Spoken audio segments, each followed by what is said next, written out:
Istilah e-bisnis dan e-commerce seringkali terlihat dan digunakan untuk proses yang sama.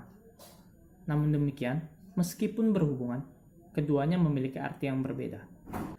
E-commerce berarti transaksi bisnis melalui internet, di mana pihak-pihak yang terlibat melakukan penjualan atau pembelian.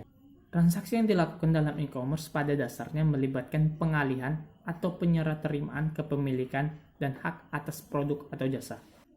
Sedangkan e-bisnis lebih mengenai pembuatan produk besar, ide kreatif, dan pemberian layanan yang bermutu, perencanaan, pemasaran produk, dan pelaksanaannya. Jadi tentu saja e-commerce merupakan bagian tak terpisahkan dari proses e-bisnis. Perbedaannya juga terlihat dari segi pendekatan. E-commerce membutuhkan pendekatan yang bersifat ekstrovert karena kegiatannya lebih banyak berhubungan dengan pihak-pihak di luar perusahaan, seperti pelanggan, pemasok, distributor, dan lain-lain. Sementara itu, e-bisnis lebih bersifat ambivert. Hal ini dikarenakan e-bisnis tidak hanya harus menjalin relasi dengan pihak-pihak di luar perusahaannya, tapi juga harus berhubungan dengan pihak-pihak internal seperti karyawan sendiri. Perkembangan e-bisnis di Indonesia.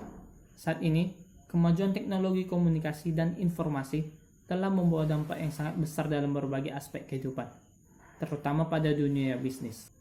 E-bisnis atau electronic business adalah praktek pelaksanaan dan pengelolaan proses bisnis utama seperti perancangan produk, pengelolaan pasukan bahan baku, manufaktur, penjualan, pemenuhan pesanan, dan penyediaan servis melalui penggunaan teknologi komunikasi komputer. E-bisnis juga digunakan untuk mendapatkan berbagai informasi, baik internal maupun eksternal. Pada tahun 2000-an, Indonesia sudah mulai memasarkan produknya menggunakan internet. Contohnya muncul Gojek pada tahun 2010 dan dinilai berhasil menjadi startup. Lalu diikuti munculnya e-commerce lainnya seperti Tokopedia, Bukalapak, dan lain-lain. Seperti yang kita ketahui, e-commerce merupakan bagian dari e-bisnis.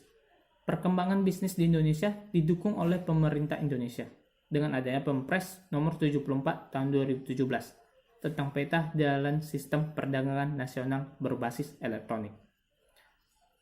Lalu diadakannya Harbolnas, Hari Belanja Online Nasional, merupakan bukti perkembangan e-bisnis sangat cepat di Indonesia.